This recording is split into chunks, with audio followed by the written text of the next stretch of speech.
Welcome to the War Archive, where wars become stories. Before sunrise on July 1st, 1916, London slept beneath a gray sky. In quiet neighborhoods, church bells stood still, and the morning papers waited on doorsteps filled with headlines that spoke of a great push to come. Across the channel, the same air trembled with a distant roar, a sound too deep for thunder, too steady for weather. It was the voice of 1,500 British guns shaking the fields of northern France. The Somme had begun to wake. For nearly 2 years, the Western Front had been motionless, a scar across Europe from the North Sea to the Swiss frontier. Millions had died for yards of ground. Every offensive had bled itself dry against wire and concrete. Generals on both sides called it positional warfare. The soldiers called it the waiting. Out of that stalemate came a plan simple in logic and enormous in scale to strike everywhere at once and exhaust the enemy by force of numbers.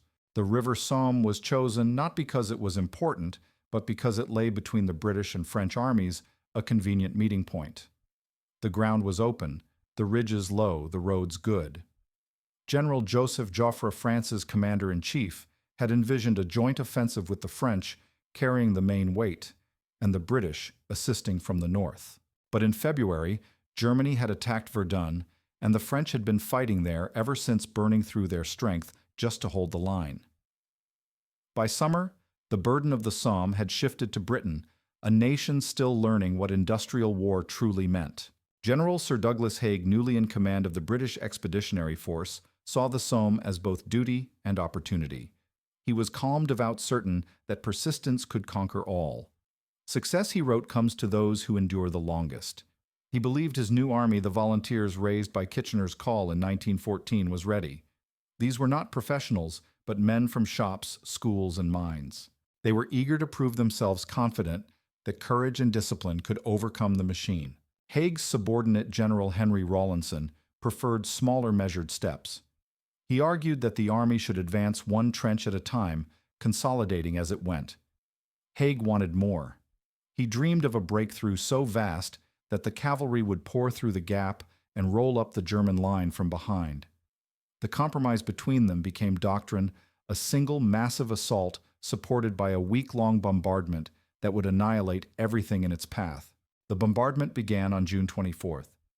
From dawn to dusk, the guns never stopped. The ground quivered for miles, the air filled with the taste of cordite. Soldiers described the noise as a living thing, a rolling drum that never ends.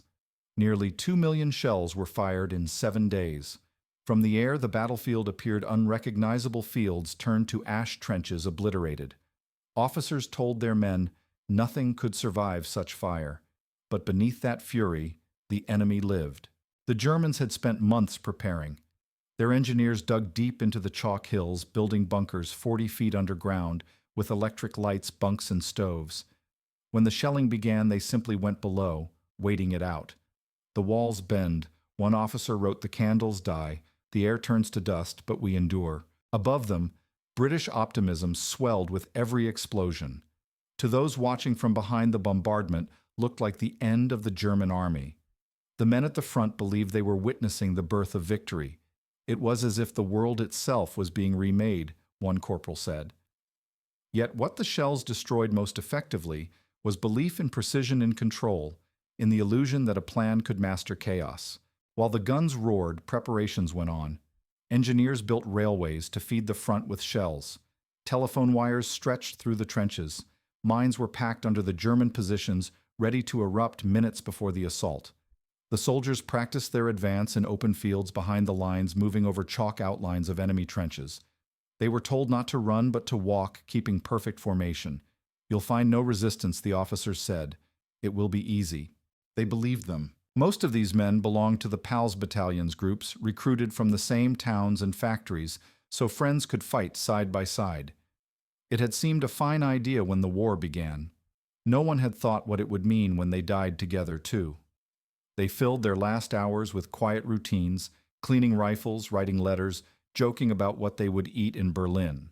Captain Charles May of the Manchester Regiment wrote to his wife, "If I must die, remember that I thought of you to the end." He folded the letter carefully and sealed it in his tunic. Behind the front, Britain waited. In the towns and cities, factories worked day and night to make shells. Posters promised that the coming battle would change the war forever. Mothers read the papers and believed their sons were marching toward victory. They could not yet imagine what kind of dawn was waiting. At the front, the thunder grew. Soldiers joked that they would go mad if they ever heard silence again. The earth shook beneath them like a beating heart. It was not sound anymore, one man said. It was the air itself. By the sixth day, even the birds had fled. On June 30th, the orders arrived. The attack would begin at 7:30 the next morning, 2 minutes before the mines would explode. At 0 hour, the guns would lift their fire from the first German line to the second, and the infantry would advance through the smoke. The timing was perfect on paper. In the trenches, the men stared at their watches and wondered if perfection existed anywhere beyond the map. That night, the bombardment reached its peak. The horizon glowed red as the shells fell faster and closer until the sky seemed to catch fire. The men huddled in their dugouts, smoking, praying, or just staring at the trembling walls. We were ready, one said, though none of us knew for what. Haig, miles behind the line, wrote in his diary, "Tomorrow the great battle begins. The men are in fine spirits. I feel confident of success." The words were calm, certain, untouched by the storm that was about to break.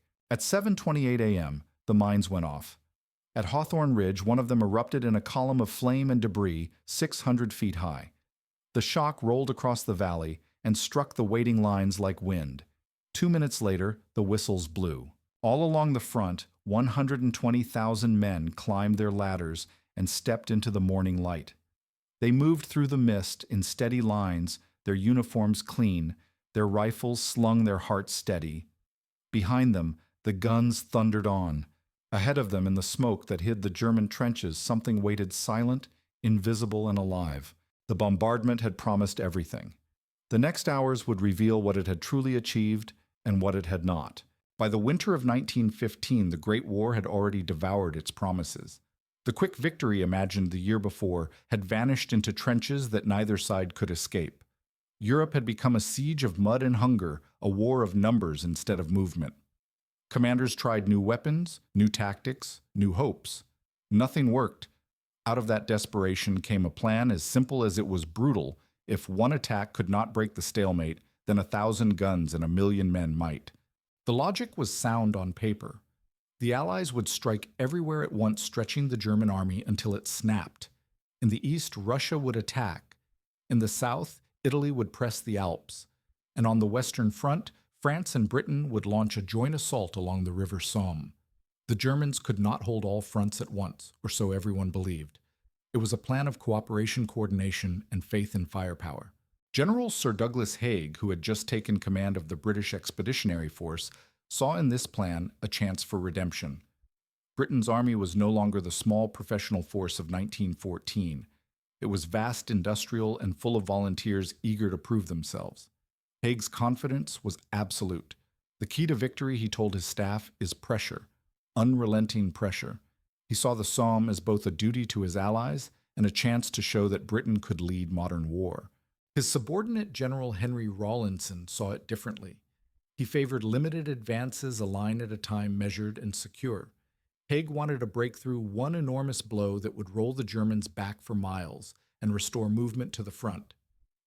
Between their philosophies lay a compromise that would cost more lives than either could imagine. The artillery would crush the enemy first, then the infantry would walk across open ground to occupy what remained. It was a plan built on precision timing and faith in the machine.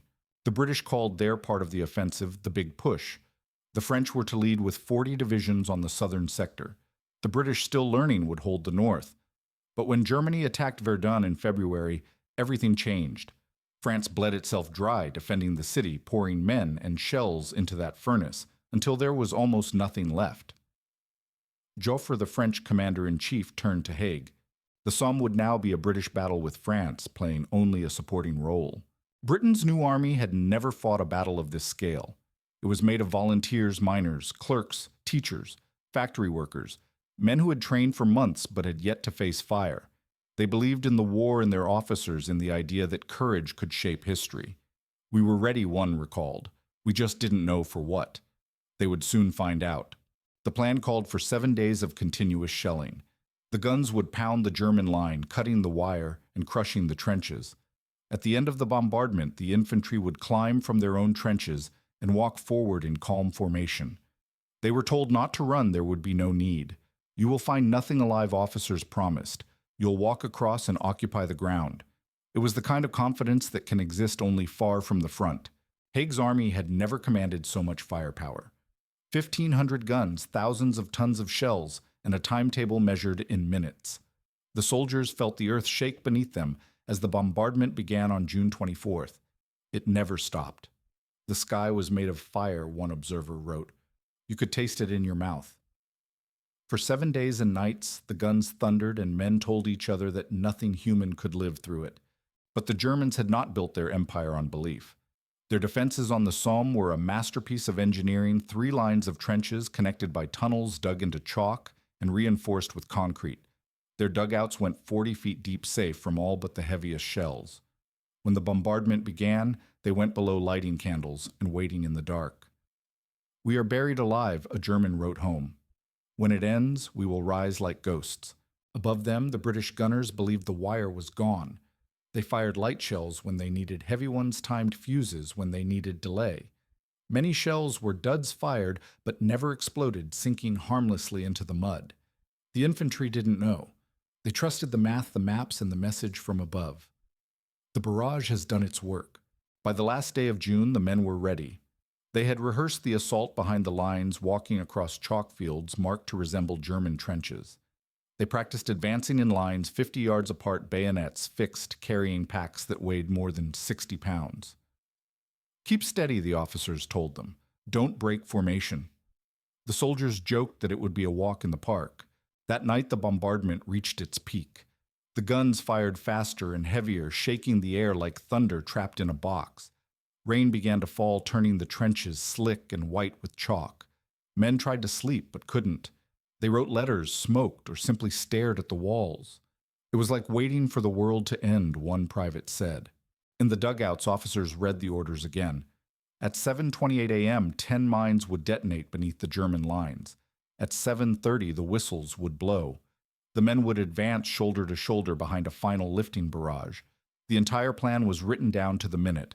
Success seemed inevitable. Miles behind the front, Haig wrote in his diary, "Tomorrow we shall see the dawn of a new era. The men are in good spirits. I am confident of success." In London, church bells waited to ring. In towns across Britain, families went to bed believing that by morning the war would have turned. At dawn, the guns reached their final crescendo. The sky was white with smoke. The air trembled. At 7:28, the mines exploded. The blast at Hawthorne Ridge rose like a volcano, hurling men, wood and stone, hundreds of feet into the sky. 2 minutes later, the whistles sounded along the line. 120,000 men climbed the ladders and stepped into the morning light. They moved in straight lines through mist and smoke rifles, slung packs heavy, believing that the way was clear. Behind them, the guns kept firing, shifting their aim to the second German line. Ahead of them, the Germans were already climbing from their bunkers, machine guns poised. On the maps, it all still looked perfect. In reality, it was about to collapse. They were Kitchener's men, the volunteers who had answered the call when Britain first went to war. Clerks, miners, shopkeepers, students, ordinary men who had traded tools and pens for rifles. They had marched through their towns to cheers and flags, believing they were joining a cause that would make history. 2 years later, on the eve of the Somme, that belief had hardened into something quieter endurance. We have been trained, one man wrote, to do as we're told and not to think too much about it. By June 1916, the new army had grown into something the world had never seen. Entire divisions filled with men who had never been soldiers before, trained, drilled, and molded into precision. Their uniforms were frayed, their boots soaked, but their pride was real. The army that waited behind the Somme was the largest Britain had ever assembled. The men carried photographs in their pockets, good luck charms in their helmets, and letters home in their tunics. They didn't think about dying. They thought about getting through the first hour. The officers told them the German line was already broken. 7 days of bombardment, 2 million shells, no army could live through that. You will find only corpses, one captain said. The men believed him. It was easier to believe than to doubt. Doubt had no place in the trenches. We were too new to question anything a corporal recalled. They said walk, so we walked. The waiting was the hardest part. In the front lines, the bombardment rolled like thunder, a noise that never ended. The ground shook and dust drifted down from the trench walls. Men learned to tell one shell from another by sound the heavy moan of a howitzer, the sharp whine of a field gun, the dull cough of a mortar. They spoke little. Some played cards, others smoked in silence. We didn't talk about dying, one soldier said. We talked about tea. Each battalion had its rituals before battle. The Scots sang, the Irish prayed, the English joked. Cigarettes were passed around, bayonets checked, letters finished. A few men wrote to their mothers promising they would come home soon. Private Cyril Jose, 16 years old, wrote, "The guns go on day and night, but they sound like music now. We're ready." He folded the letter carefully and tucked it away. Captain Charles May of the 22nd Manchester Regiment wrote to his wife, "I don't want to die. I want to see you again. But if I must remember that I thought of you to the end." His men remembered him as calm, kind, and certain. When the bombardment shook their trench, he told them it would all be over soon. They believed him. The week of shelling blurred into eternity. The sky flashed night and day. The air stank of cordite and rain. Birds vanished. Even the rats hid. The world was nothing but noise, one soldier wrote. We forgot what silence sounded like. When the guns finally paused, the stillness felt unnatural, like standing inside a heartbeat that had stopped. Across no man's land, the Germans waited underground. They had survived the storm in bunkers 40 feet deep, listening to the ground crack above them. When the shelling stopped, they knew what it meant: the infantry was coming. We were dazed, deaf, covered in dust, one German wrote, but we were alive and we were ready. Back in the British trenches, watches were synchronized. The men checked their rifles, adjusted their packs, and lined up behind the parapets. Officers moved quietly along the trench, touching shoulders, murmuring final words. "Good luck, lads. Keep steady. See you after." No one said goodbye. They climbed the ladders because that was the order. At 7:28 a.m., the mines exploded.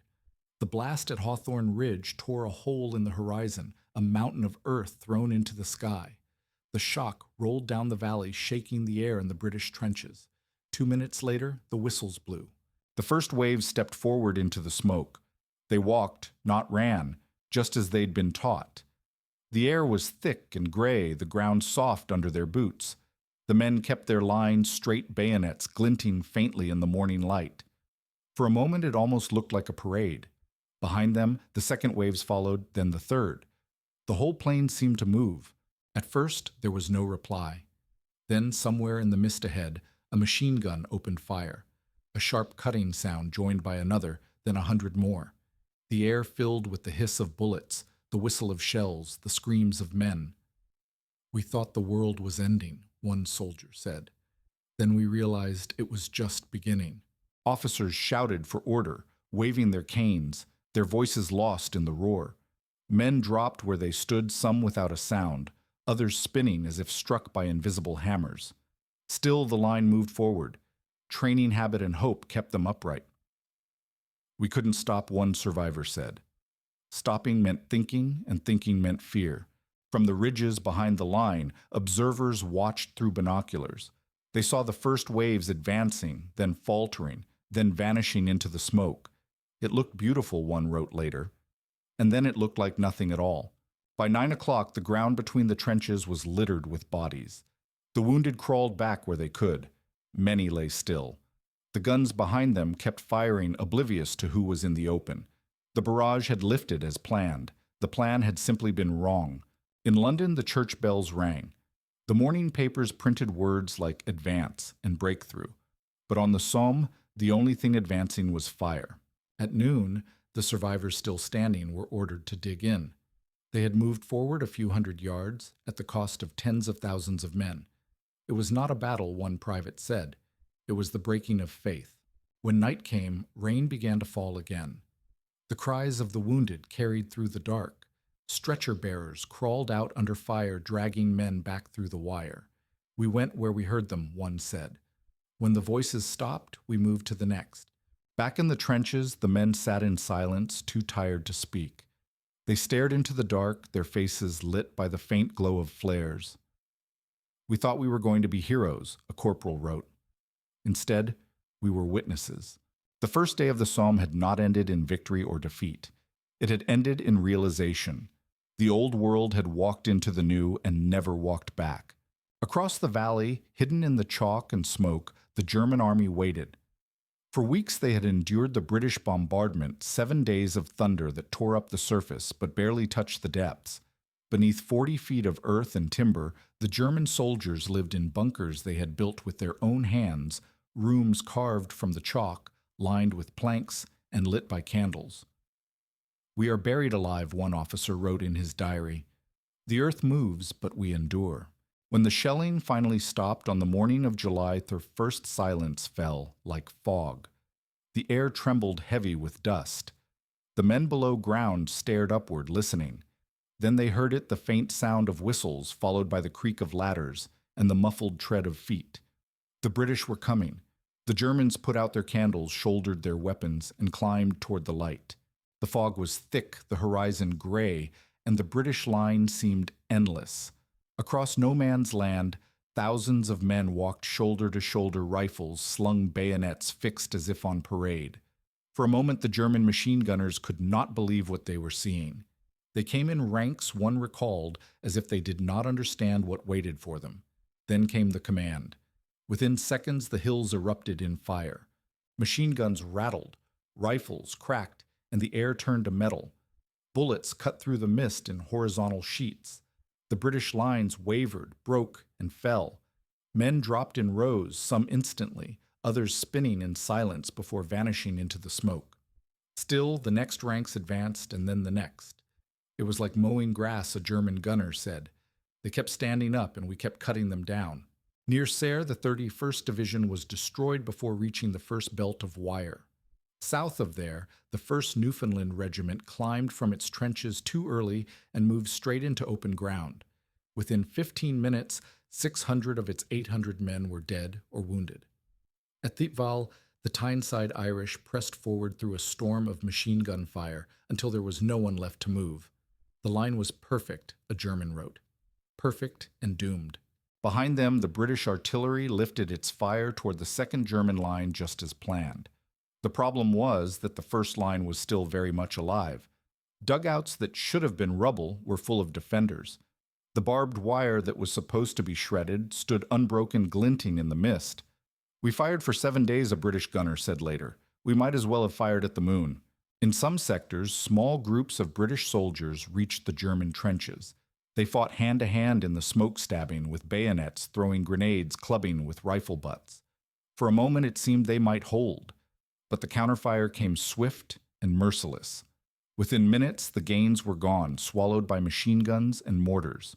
From the observation posts behind the line, British officers could see little. The fog hid the carnage. Reports came in fragments, contradictions. Some divisions claimed success, others vanished entirely. Headquarters miles away believed the attack was working. The map still showed forward movement. On paper, the Somme looked like progress. By mid-morning, the ground between the trenches had become a graveyard. Men crawled through shell holes, dragging themselves through mud and wire, calling for medics who would never reach them. Stretcher bearers went out again and again, most never returning. "We worked until we couldn't lift our hands," one medic said. The ground was full of voices. Then one by one they stopped. By noon, the battle had become chaos. Communication lines were cut, runners killed, signals lost. Units fought alone, blind and deaf. Commanders shouted orders to battalions that no longer existed. Still, the guns kept firing, unaware that their own men were still in the open. "It was madness," one survivor wrote. "No one knew who was alive or dead, only that we kept sending more." On the southern flank, the story was slightly different. There, the French heavy artillery had done its work. Their shells were heavier, their aim surer, and their coordination better. The British 18th Division fighting beside them moved behind a creeping barrage that kept the Germans pinned. They captured the village of Montauban, the only true success of the day. For a few brief hours, the Allied plan had actually worked. Everywhere else it had failed completely. When evening came, the guns slowed, but they did not stop. The rain began again, soft at first, then steady. The smoke and dust hung low, mingling with the drizzle. The wounded still called out, but fewer now. The living stumbled back toward the trenches, faces gray, hands shaking. We were not frightened, a private said. We were beyond that. We were empty. Behind the lines, Haig received the first reports. They were vague, but hopeful. Some officers reported prisoners taken trenches captured. Others sent nothing at all. Haig chose to believe the best. The men have fought splendidly, he wrote. The enemy must be near breaking. He ordered the attacks to continue the next morning. On the front, the men knew better. They had seen what no report could capture. The wire still intact, the guns still firing, the bodies lying in rows face down in the mud. We went forward, as we were told, one soldier wrote that night, and the world did not move. At dawn, the stretcher bearers returned to the field. They worked in silence, guided by lanterns and the faint sounds of the living. Some reached men who had been calling for 2 days. Others found only stillness. The dead were everywhere, one said. They looked asleep, like men waiting for orders. The official tally would come later. 57,470. British casualties. 19,240 of them dead the bloodiest single day in the history of the British Army. The numbers were impossible to grasp, but the men at the front did not need numbers. They had seen the cost with their own eyes. The Germans called it a victory of survival. The British called it endurance. History would call it the first day of the Somme, and the guns, never satisfied, began again. At exactly 7:28 a.m. on July 1st, 1916, the world on the Somme exploded. 10 mines detonated beneath the German front line, tearing open the earth and throwing men, wood, and stone hundreds of feet into the air. The largest, at Hawthorne Ridge, rose like a volcano, its column of flame visible for miles.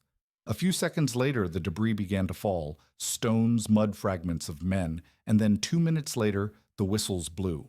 Across 40 kilometers of front, 120,000 British soldiers climbed from their trenches and began to walk.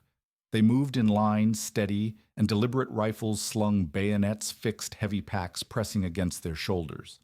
Behind them, the guns kept thundering, shifting their fire toward the second German line as the plan required. Officers shouted for the men to keep formation to hold their pace. Don't run, they had been told. Walk as if on parade. And so they did. For the first few minutes, there was only the sound of boots in the mud and the dull echo of shells landing far ahead. Some men smiled, others muttered prayers. Then from somewhere in the mist came a low rattling growl, the unmistakable sound of machine guns. One, then many. The noise rippled across the valley until it became a single, continuous roar. Bullets tore through the air, hissing low, snapping like whips. It was as if the wind had turned to steel, one survivor wrote. The first wave vanished. The second followed, and then the third. They dropped in lines, said an observer. One moment they were walking, the next they were gone. Officers tried to hold their men together, waving canes and shouting orders no one could hear. The smoke thickened. Bodies fell in heaps along the wire. A few soldiers made it to the German trenches and threw grenades into the dugouts below, but most never reached the wire at all. At Serre, the 31st Division was wiped out before crossing its own front line. At Beaumont-Hamel, the 1st Newfoundland Regiment climbed from their trenches in perfect order and advanced into open ground. They were silhouetted against the skyline, walking through fog so thin that every step was visible to the German guns. Within 20 minutes, entire companies had disappeared.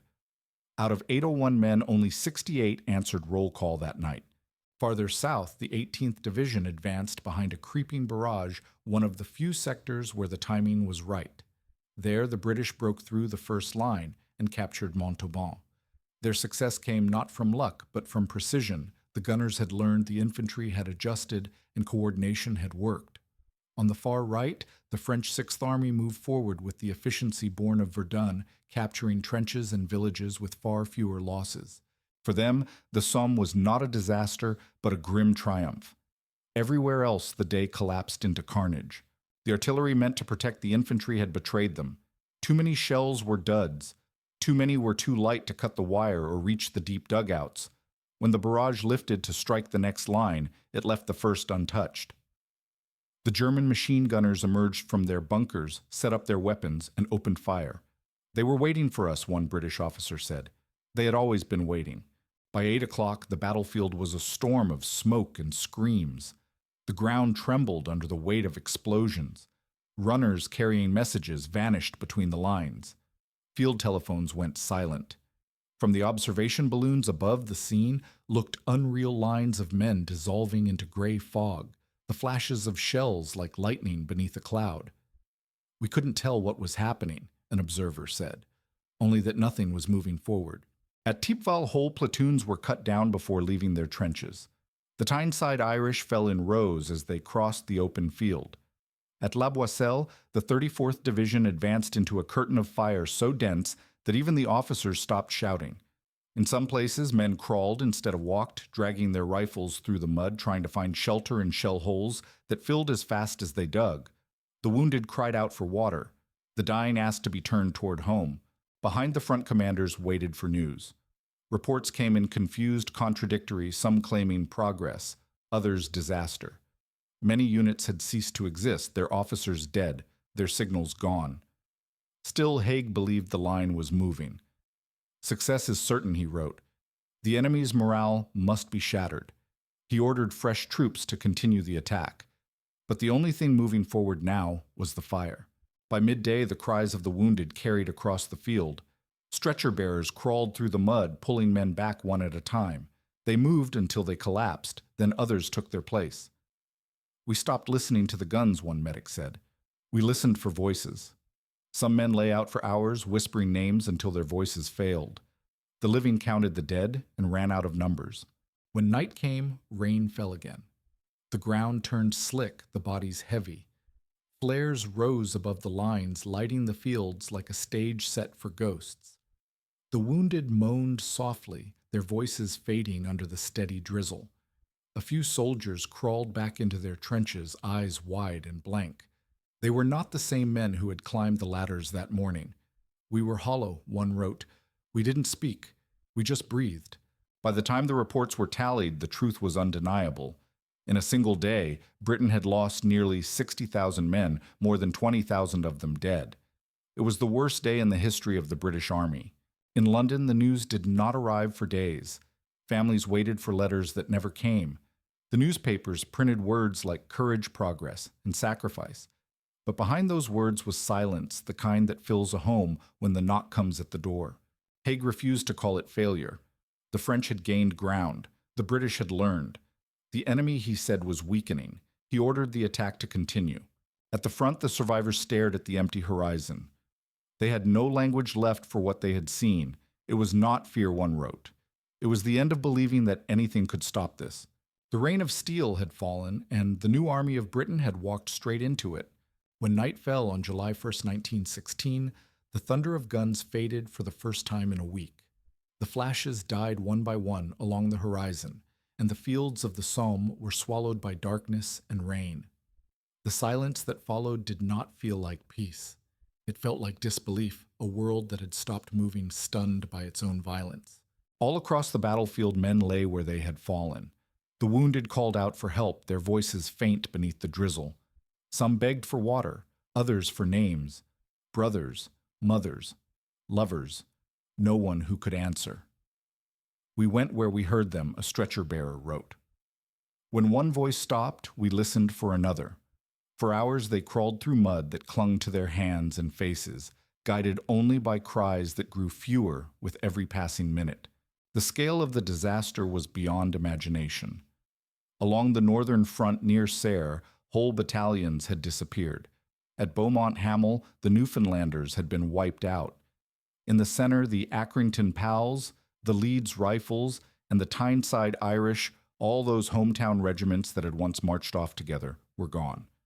To the south, where the French artillery had supported the British, the 18th Division captured Montauban, one of the day's few successes. But the map of victory was small.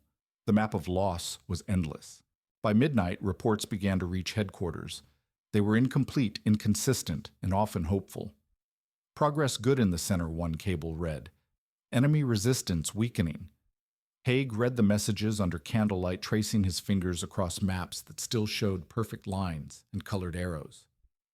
He believed the first day had achieved its purpose.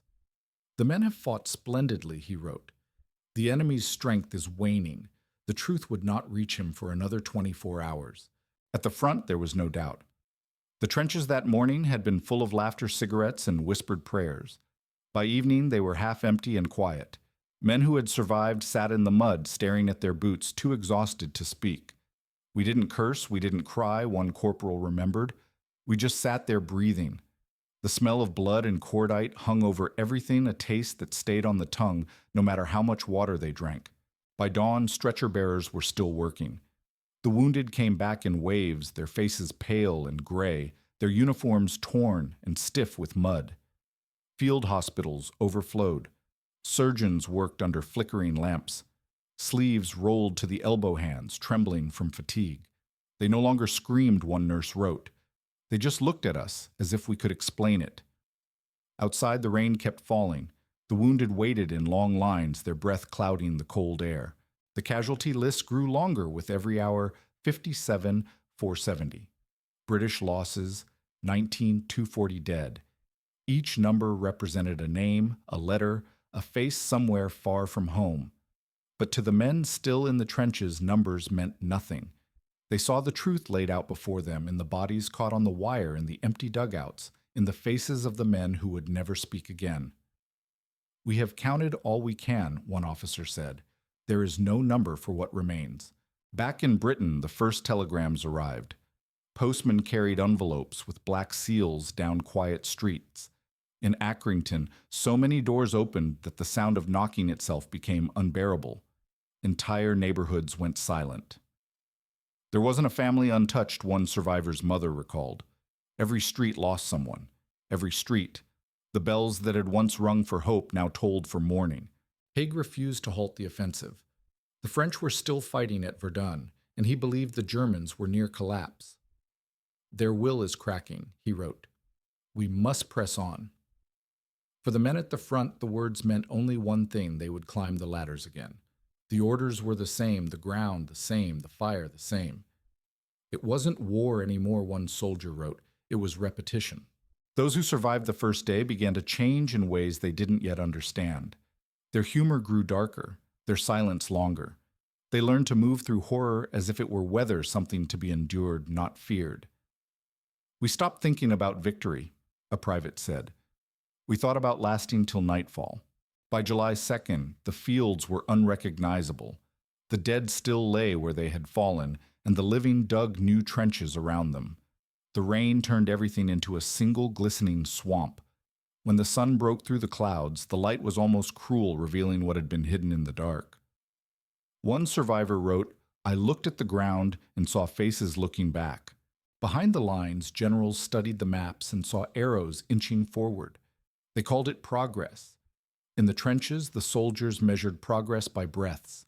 Every man alive was a victory. Every moment survived was a kind of triumph." "We have moved beyond fear," a sergeant said. "We are just here."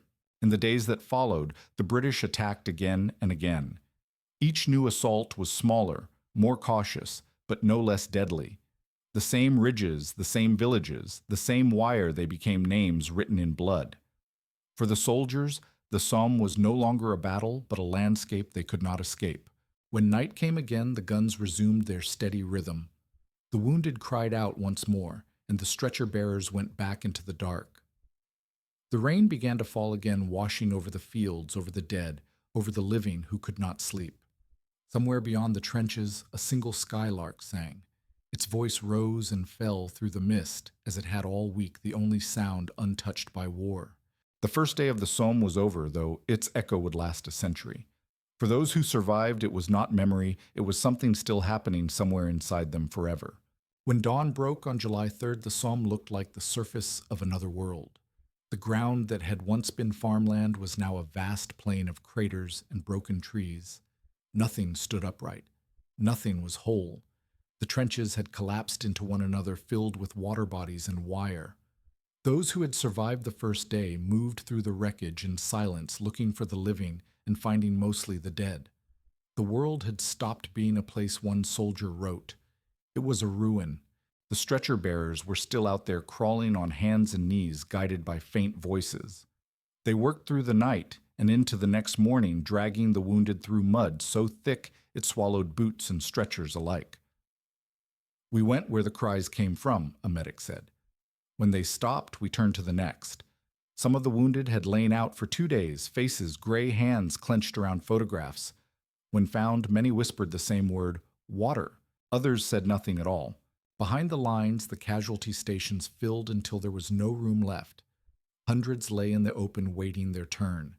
The air was heavy with the smell of blood and antiseptic. Doctors moved from one cot to another, sleeves rolled up, voices low and hoarse. We stopped thinking about saving them all, one surgeon wrote. We saved who we could and said a prayer for the rest. Even amid the ruin, small acts of mercy endured.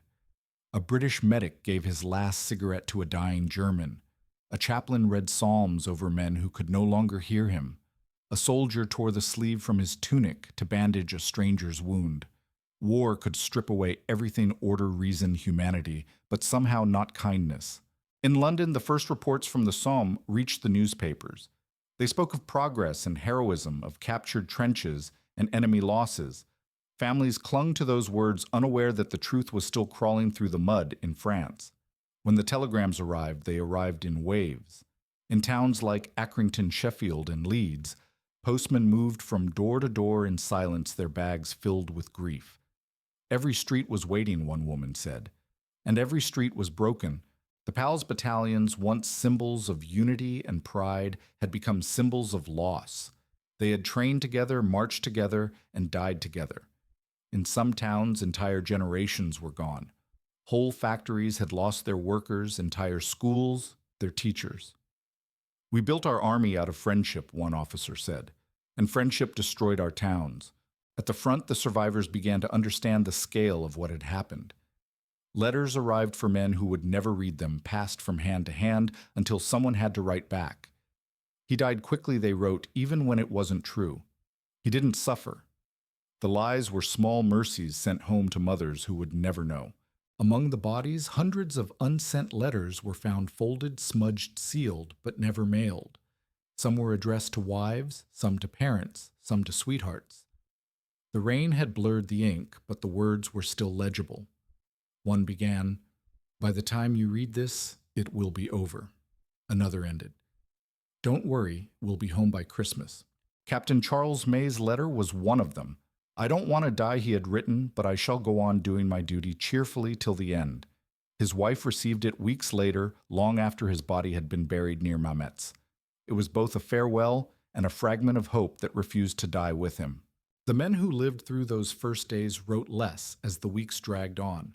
Their letters grew shorter, simpler. "Still here," they said. All the same. Some stopped writing altogether. Others wrote words that no longer made sense outside the trenches.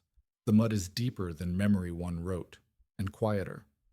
For many, silence became the only honest language left. By mid-July, the front had stabilized again. The dead were buried in shallow graves marked with wooden crosses or rifles stuck bayonet first into the ground. The living dug new trenches beside them. "We worked among the graves," a corporal recalled. "It was like building a house on top of ghosts.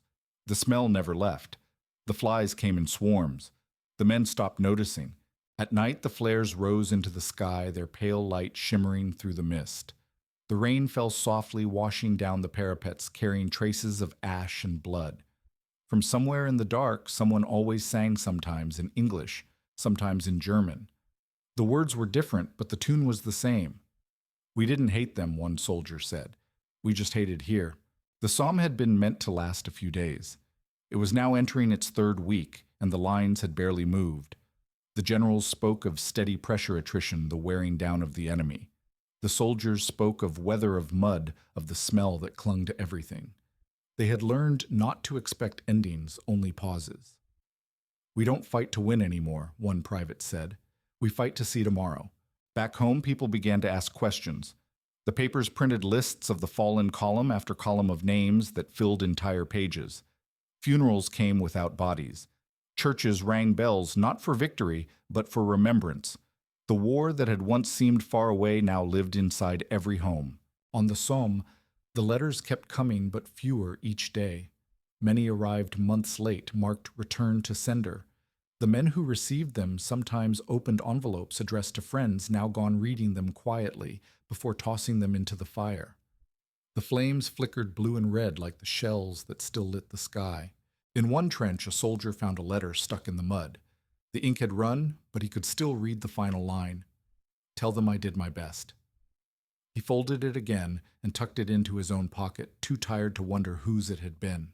The Somme had begun as a plan of precision, a strategy drawn in straight lines. By its second week, it had become something shapeless, a war of waiting, burying, and remembering.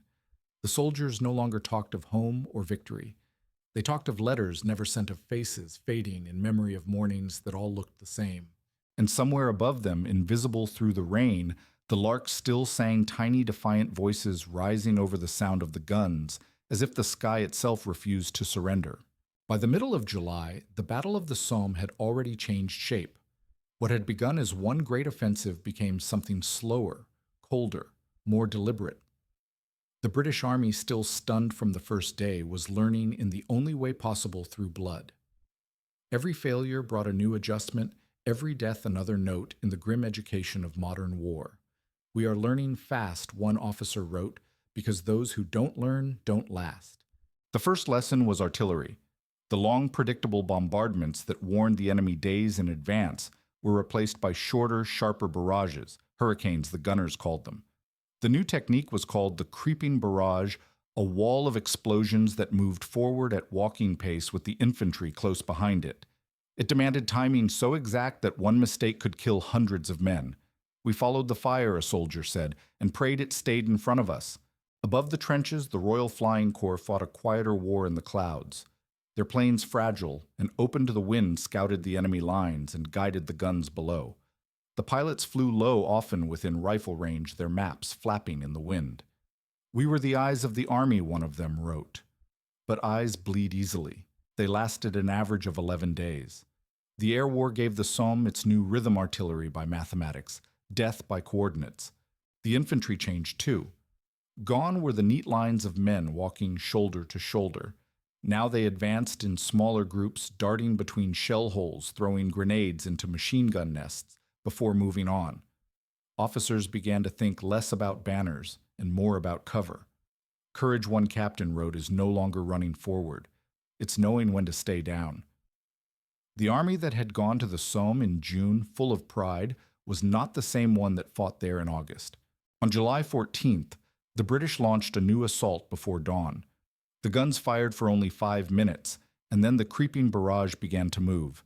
Behind it, the infantry advanced in rhythm with the explosions. For the first time, the plan worked. The Germans were caught off guard. By midday, the British had captured Byzantine Ridge and pushed into the enemy's second line. For a moment, the Somme seemed to offer redemption. Haig called it the beginning of victory. But the victory dissolved as quickly as it had come. The Germans regrouped, counterattacked, and turned every gain into another killing ground. The fight moved into the woods, High Wood, Delville, Wood Trones. Wood places that became legends for the men who fought there. Each was a nightmare of splintered trees and churned mud. At Delville Wood, the South African Brigade was ordered to hold its position at all costs. Out of 3,000 who went in, 700 came out. There was no wood left, one survivor said, only roots and ghosts. At High Wood, the British attacked 6 times before the Germans finally retreated. The ground was so torn by shell fire that it moved like sand under their feet. Every inch was fought for and lost again. It was not war, a lieutenant wrote. It was excavation. At Pozières, the Australians fought for 2 weeks under the heaviest bombardment of the war. They captured the village and held it, though, at a cost so high that even victory felt like defeat. "We came out like old men," one wrote. "We had been in hell." Haig believed that progress was real, even when the lines barely moved. "The enemy is being worn down," he wrote. "Their losses are greater than ours. They cannot endure." His words were meant for reassurance, but the soldiers at the front read them as prophecy that this war would not end until everyone was worn down together. For the Germans, the Somme was equally relentless. Their trenches flooded, their dugouts collapsed, their rations rotted before reaching the front. Many wrote home that the air itself had turned poisonous. "We are no longer soldiers," one German said. "We are miners digging our own graves." They rotated units, constantly bringing in fresh divisions, but the machine consumed them faster than they could be replaced. In the skies above, the fight for dominance intensified. British and German pilots chased one another through clouds that smelled of smoke and oil. Dogfights turned the air into spirals of vapor and blood. The men who fell from the sky left trails that lingered like memories. Yet every photograph taken from above, every map, every adjustment helped the gunners below strike a little truer. The war was no longer decided by bravery or charge, but by geometry. By August, the Somme was a landscape of annihilation. Villages became names without walls. Guillemont Jinchi Mouquet. Farm each a field of rubble and bone. The rivers ran brown, and the air hummed with flies. The smell of death mixed with the scent of chalk and smoke, forming something that never left the lungs. You could taste it, one soldier said. It was in the bread, the tea, the air. The men adapted to the rhythm of survival. They learned to eat in seconds, to sleep through shell fire, to dig trenches around corpses they no longer recognized. Humor became their last defense. "If you see my legs go by," one joked, "tell them I'm right behind." Beneath the dark laughter was resignation. Hope had become something smaller now, something measured in hours. In September, Haig prepared one more great push. He believed that the German army was near collapse. "The line trembles," he wrote. "One more blow may break it." He had a new weapon that promised to change everything: a machine that could cross trenches and crush wire under its tracks. The engineers called it a land ship. The soldiers called it a tank. Few had seen one. Fewer believed it would work. But rumor spread quickly. A steel beast invulnerable to bullets, unstoppable in mud, it sounded like a myth. The men who had walked through months of blood and failure clung to the idea like a spark in the dark. "If it's true," one said, "maybe this ends sooner." By the time the tanks arrived at the Somme, most of the men no longer believed in miracles. They believed in endurance and habit in each other. "We are all experiments now," a sergeant wrote in his diary. "The generals test ideas, and we see if they live." The Somme had started as a promise to break the enemy. By August, it had become something else, a crucible in which an army remade itself through suffering. The British army that fought there would never be the same again.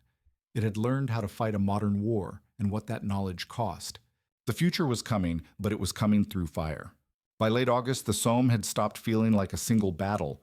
It had stretched too long, consumed too much. The soldiers no longer spoke of dates or objectives.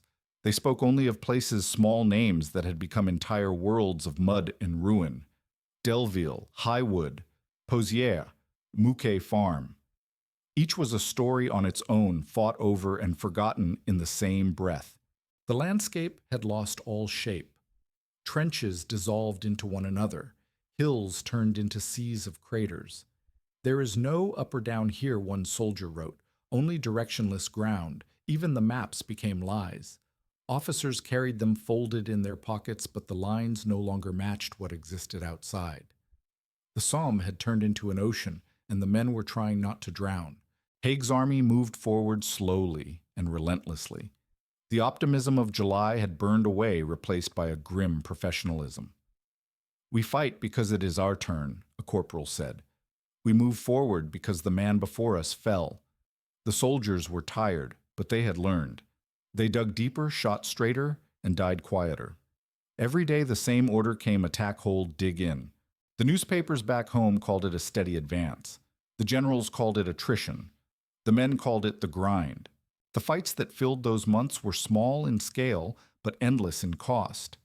At Delville Wood, the South Africans had been surrounded. For 6 days, the trees shredded until the forest disappeared. At Highwood, British and German troops fought hand-to-hand, bayonet to bayonet, over a patch of ground no larger than a football field. It took 6 weeks to capture. "We were ghosts," one survivor said. "We fought in fog, and when it lifted, no one was left." At Pozières, the Australians endured one of the most intense bombardments of the war. For 48 hours, shells rained without pause. The earth shook like a ship in storm, one wrote. We lived underground like animals. When they were finally relieved, only 1 man in 3 remained. We had become old, another said, and not from time. The Germans suffered too. Their trenches collapsed under shell fire, their rations spoiled, in the summer heat their reserves thinned. We live like moles, one wrote. We eat what we can find. We breathe dust and fire. But their defenses held rebuilt again and again by men who no longer believed in victory, only survival. We hold the line because there is no other place to go, a German officer wrote. If we run, we die in the open. If we stay, we die here. In the air, the fight had become constant. The Royal Flying Corps circled above the front, photographing enemy positions, directing artillery dueling German fighters in the clouds. The sky was streaked with white trails that drifted across the sun. The men below watched the planes twist and fall, the crashes sending up columns of smoke that blended with the shell fire. It looked beautiful, one private said, but every beauty here ends the same. By early September, rain came again, and the ground turned to liquid. Men and horses sank knee-deep in the mud. Shells buried themselves before exploding. The battlefield became a swamp of drowned craters and shattered trees. The stench of death thickened as bodies surfaced from shallow graves. The earth was soft with them, a soldier wrote. You did not dig, you uncovered. And yet through it all, the British kept advancing. The French on the right flank pushed forward too, their artillery heavier and more precise, their methods refined by Verdun. The Germans held but could not rest. They moved troops constantly, trying to patch the front faster than it could be torn apart. Haig believed he could feel them weakening. The machine is breaking, he wrote. One final effort, and it will give way. His men did not share his faith. It doesn't feel like breaking, one said. It feels like forever. Each day had its own story, its own weather, its own list of names. The soldiers marked time not by dates, but by who was missing. The PAL's battalions that had begun together in July were gone, replaced by drafts of strangers who filled the gaps.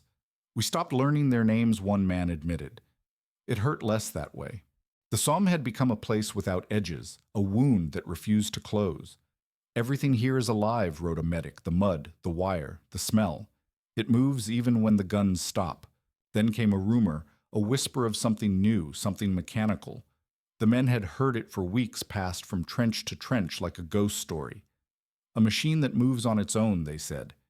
It rolls over wire. It doesn't die. Most laughed. If such a thing exists, one sergeant muttered, send it first. But Haig believed. Engineers had been testing the new weapon in secret. It ran on treads like a tractor carried guns on its sides and was covered in steel thick enough to deflect bullets. They called it a tank, a code name meant to hide its purpose. Haig saw in it the key to breaking the German line. The future, he said, lies with the machine. Few of his soldiers cared about the future. They lived 1 hour at a time, one shell at a time. Yet when word spread that the tanks would lead the next assault, a strange hope flickered. Maybe it's true, one man said quietly. Maybe something else can do the dying for us. On the night of September 14th, the tanks were moved into position under heavy rain. Covered in tarpaulins, they looked like sleeping beasts. The crews inside were exhausted, deafened by the noise of the engines choking on fumes. None had ever been tested in battle. Yet Haig believed the next morning would bring a turning point, the proof that Britain's courage and invention together could end the war. In the early hours before dawn, the guns began again. The ground trembled. The sky turned white. And through the mist, the new machines began to move. For the first time on the Somme, the soldiers looked forward, not back, to see what was coming toward them. The world was about to change shape again. The morning of September 15th, 1916 was cold and full of fog. The earth trembled again beneath the weight of British guns, but this time the sound was joined by something new, a deep metallic growl that rolled across the fields like a coming storm. It was not the thunder of artillery or the clatter of rifles. It was heavier, slower, almost alive. It sounded, one soldier said, like a factory moving across the earth. Then out of the mist they appeared. huge shapes of steel and smoke lumbering forward on wide treads that tore through the mud. They were called tanks, a word chosen to hide their purpose from spies, a name that sounded harmless like something that carried water. But these were machines built for a new kind of war.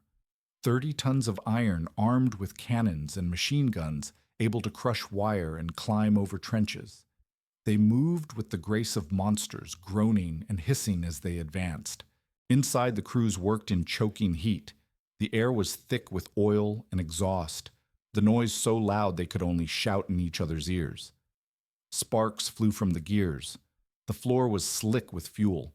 The men inside wore masks soaked in chemicals just to breathe. But they kept moving. They had been told that the world outside depended on them. Haig watched from his headquarters as the assault began. 49 tanks had been brought to the Somme. Many broke down before they reached the line. Others sank into the mud. By dawn, only 30 were left moving. It didn't matter. For Haig, their presence alone meant the future had arrived. "The war will change today," he said quietly. At 6:20 a.m., the guns roared again. The sky lit up with fire, and the tanks began their crawl through the smoke. Behind them, the infantry followed, moving in rhythm with the creeping barrage. To those watching from the trenches, the sight was unreal, giant iron beasts rolling forward through clouds of dust, indifferent to the bullets that ricocheted off their armor. "We cheered them like gods," a private said. "They looked like salvation." The Germans had never seen anything like them. Machine gun fire rattled against the steel plates, sparks bursting harmlessly. The tanks rumbled closer, crushing the barbed wire under their treads, crossing trenches in a single lurch. Panic spread through the forward lines. Some soldiers fled, others froze, unable to believe what they were seeing. "They came at us like moving fortresses," a German wrote. "We thought the earth itself had turned against us." At Flers, the tanks broke through. British and New Zealand troops followed close behind, storming the trenches, while the machines lumbered ahead. By noon, the villages of Flers and Courcelette had fallen. For the first time since July, the British advance had gone farther than the maps had planned. It felt, one officer said, as if we had woken from a nightmare. But the Somme had a way of turning miracles into illusions. The tanks were slow, too slow. Their engines overheated, their gears jammed, their armor cracked under direct shell fire. Some caught fire, trapping their crews inside. Others veered off course, their treads slipping in the mud. A few simply stopped motionless, and silent smoke pouring from their vents. The infantry who had followed them soon outpaced their protection. Once again, the machine guns found their mark. The tanks burned, one soldier said, and so did the hope that came with them. By afternoon, the attack had stalled. The Germans regrouped and counterattacked their artillery, finding the stranded tanks and reducing them to twisted wrecks. One machine, nicknamed Daphne, was hit by 3 shells in succession. The crew inside never got out. Another creeping Jenny rolled to a stop in the middle of no man's land, its treads broken, its engine still running until nightfall. Still, something irreversible had happened. The Germans held the field, but they had seen the future. It was like watching a nightmare take shape, one of their officers wrote. "We know now what the next war will look like." Haig declared the attack a success. "The new weapon has justified its promise," he wrote in his report. He requested 1,000 more. The government approved the order within days. The newspapers in London hailed the triumph of British invention. They printed sketches of the machines on their front pages, calling them moving fortresses, land battleships, the wonder of the age.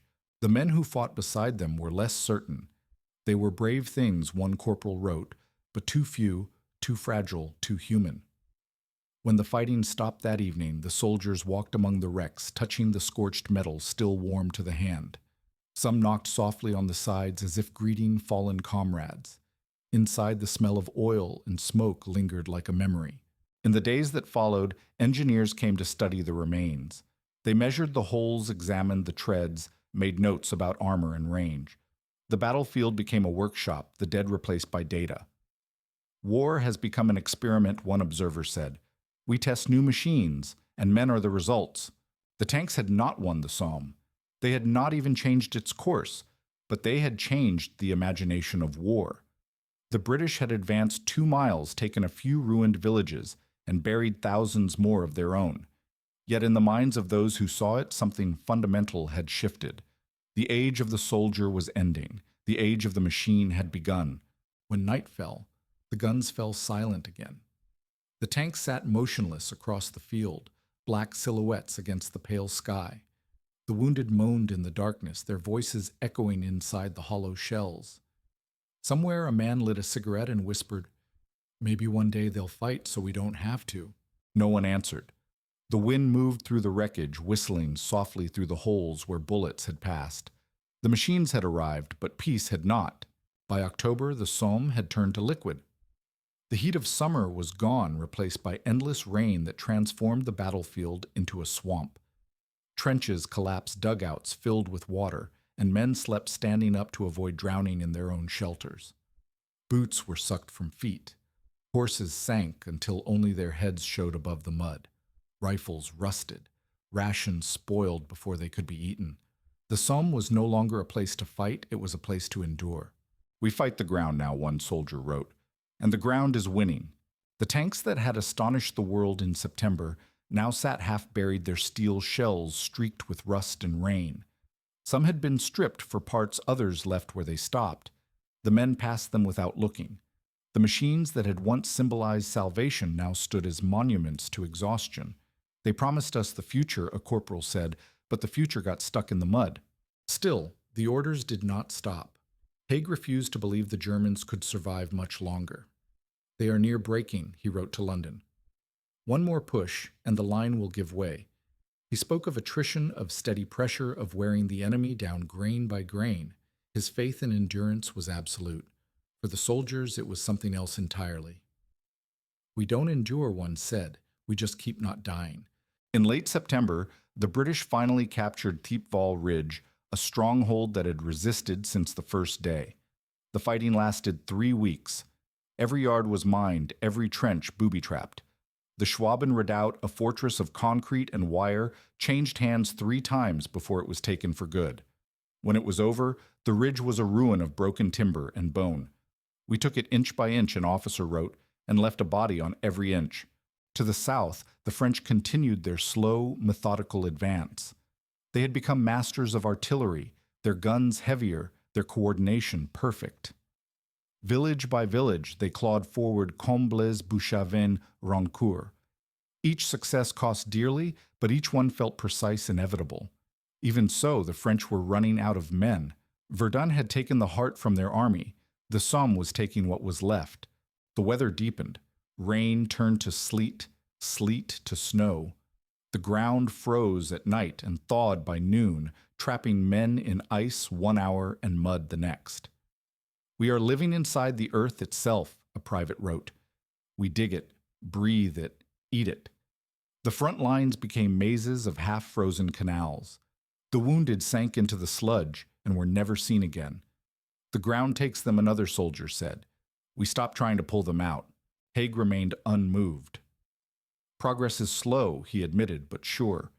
He saw value in persistence itself. Each attack, each barrage, each sacrifice, he believed, was another step toward breaking the German army. But even as his faith stayed firm, his men's began to crumble. "He fights a map," one officer said bitterly. "We fight the mud." The hospitals behind the lines were overflowing again.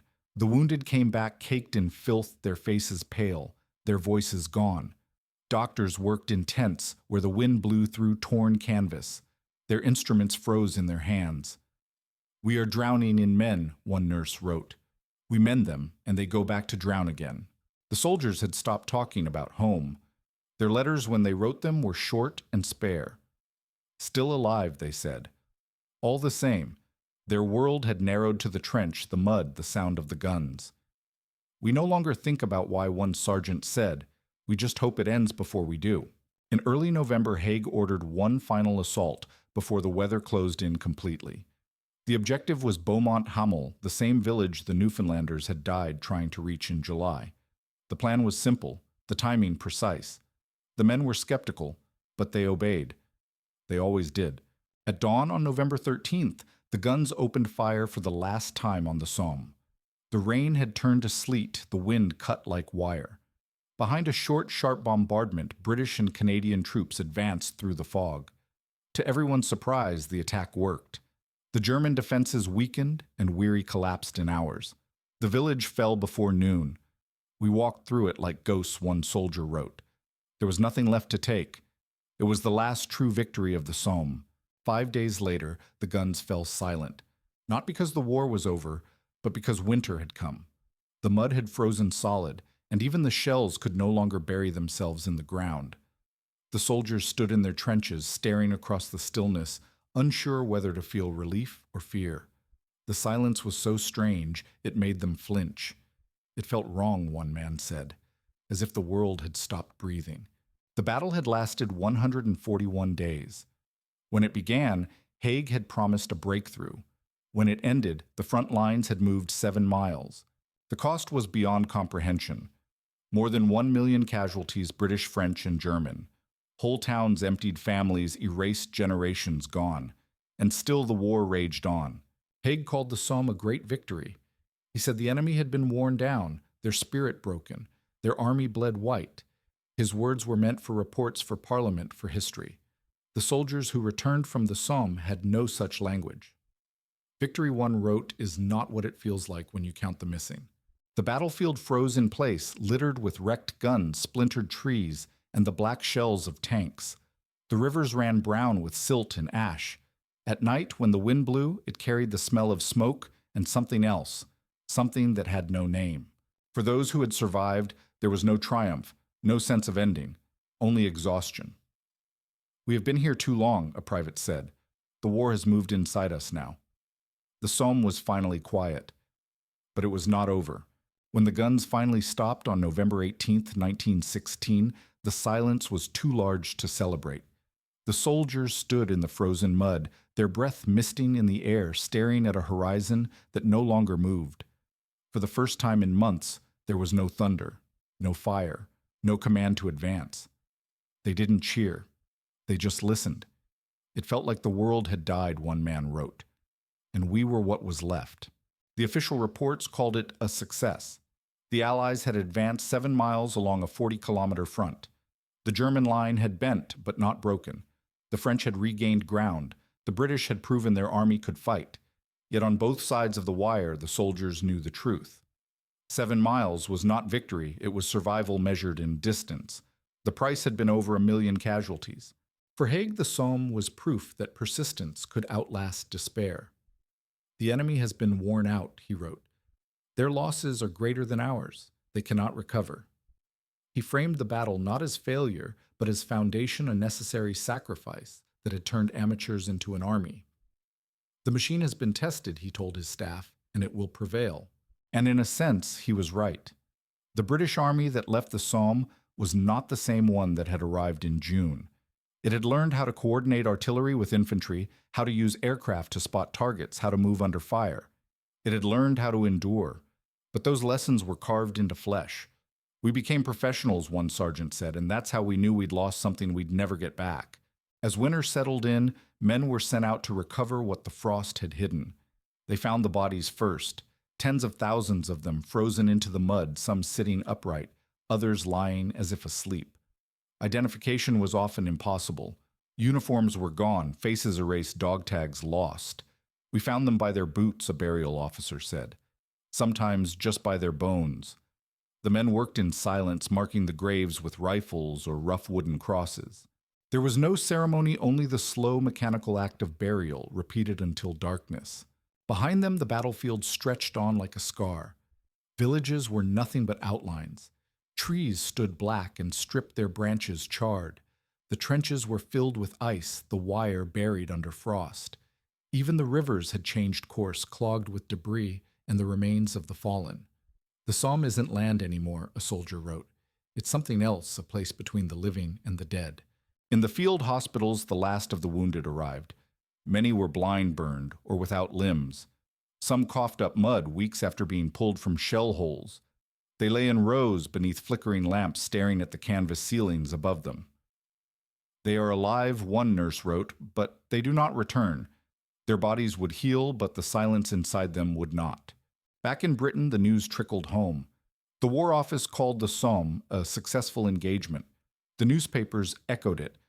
But when the casualty lists appeared page after page of names, pride gave way to grief. The people who read those lists didn't see strategy or attrition.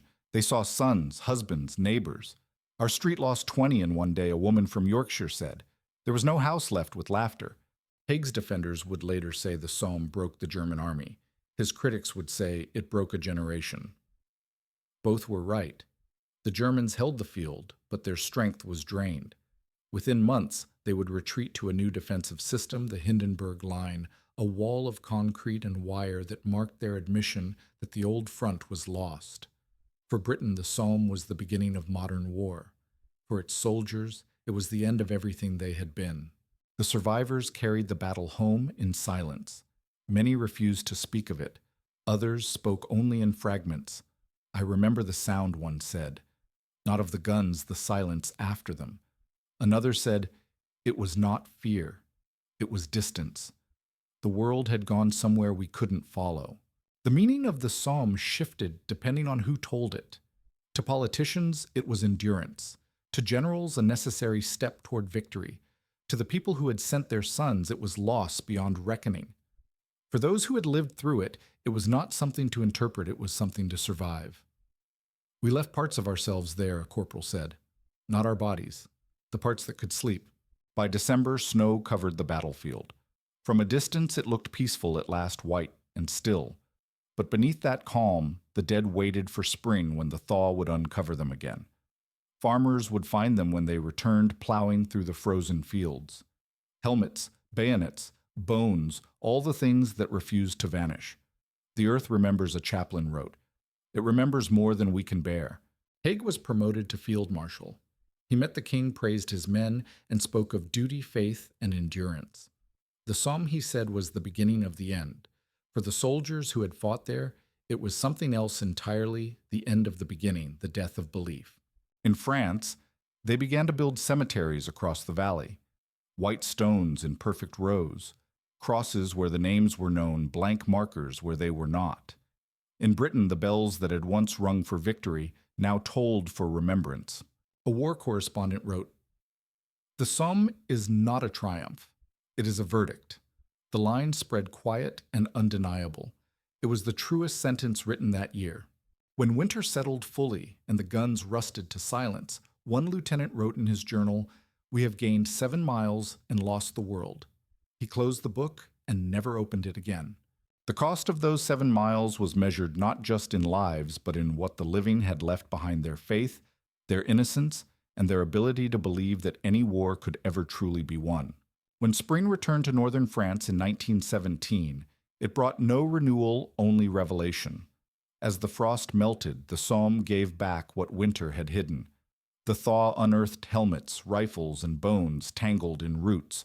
Farmers returning to their ruined fields found not crops, but corpses. In some places, the ground itself seemed to breathe, releasing the smell of decay, as if the earth were exhaling memory. Teams of soldiers and laborers, British and French alike, began the work of recovery. They moved methodically, digging through the wreckage, lifting the dead from shallow graves, laying them side by side. The task was endless. Identification was often impossible. "We buried them in silence," one chaplain wrote. "There were too many for words and too much mud for ceremony." The men who did this work sometimes stopped to stare at the horizon, as though searching for something that would make sense of it all. Nothing ever did. The Somme had been planned as a decisive victory, a thunderbolt that would break the German army and restore movement to the war. Instead, it had become something else, an endurance test that stripped away illusion. It was not about ground or maps or triumph. It was about how long men could continue to obey in the face of the unthinkable. The battle taught us, a veteran later said, what modern war really is: a machine that runs until there's nothing left to feed it. In Britain, the headlines that once declared success had turned to mourning. Columns of names filled the newspapers. Towns that had sent their sons together received the telegrams together. Every house was waiting, one woman remembered. Every house was broken. In Accrington, so many men were lost from the same regiment that the church bells rang without pause. There was no day of victory, only a season of silence. The soldiers who came home from the Somme spoke little of it. When they did, they spoke softly, as if afraid of waking something that should remain asleep. "I hear it still," one said years later. Not the noise, but the quiet, after the kind that comes when you realize nothing will ever be the same. The British government began to build cemeteries across the valley, hundreds of them, each marked with white stone. On many graves there were no names, only the inscription, "Known unto God." The largest memorial stood on Thiepval Ridge, 72,000 names carved into pale arches of stone, each belonging to a man with no known resting place. When the wind passes through its corridors, it sounds like distant thunder fading away. The French built their own memorials.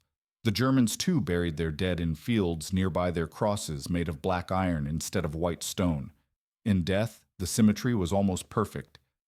Here one visitor wrote, "All the uniforms are the same color." For Germany, the Somme was both proof and warning. They had survived the storm, but at a cost that could never be replaced. After the battle, they withdrew to a new defensive line, the Hindenburg Line, shorter, stronger, and colder. The age of movement was gone. For France, the Somme was redemption after Verdun, but also exhaustion. For Britain, it was something deeper, the end of innocence. The volunteers of 1914 had marched to save civilization and returned from the Somme, knowing what civilization could do to itself. In the years that followed, poets tried to write it. Painters tried to paint it. Most failed. Words and images could only circle around what the soldiers already knew, that the Somme was not just a battle, it was a turning point in human history. "We went to war thinking we were men," one veteran said. "We came back knowing we were survivors of something larger than ourselves."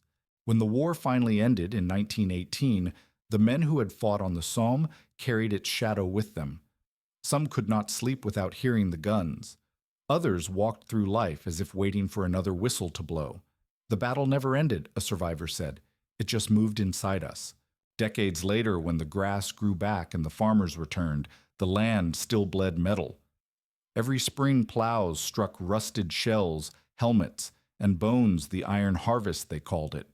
It continues even now. The fields are green again, the trees stand tall, and children play where once the air was fire. But the ground remembers. It remembers everything. Visitors began to come. Families from England, Scotland, France, Germany. They walked among the rows of graves, tracing names carved in stone, some looking for a father, others for a place to leave flowers. In the mornings, the mist drifts low across the valley, and the light turns silver. In the evenings, the sun sets behind Thiepval, and the shadows stretch long across the grass. "It is beautiful here," one traveler wrote. But it is a beauty that grieves. Each year on the 1st of July, they still gather. At dawn, a single bugle plays, echoing over the fields. The sound lingers for a moment, then fades into the wind. No one speaks. There is nothing left to say. Some close their eyes and listen. Others simply look at the horizon where the morning light rises over the same ridges that once burned red with gunfire. The Somme has become more than a battlefield. It is a mirror reflecting what humanity can endure and what it can destroy. It does not glorify or condemn. It simply remembers. A century has passed, and the world has fought other wars, built new machines, drawn new maps. But in the quiet fields between the Ancre and the Somme rivers, the story still whispers. It tells of the day the modern age began, born in fire and disbelief. And if you stand there long enough beneath the soft wind and the circling larks, you might hear them still, the voices of the men who walked into that dawn in 1916, believing even then that the world would be better for their passing.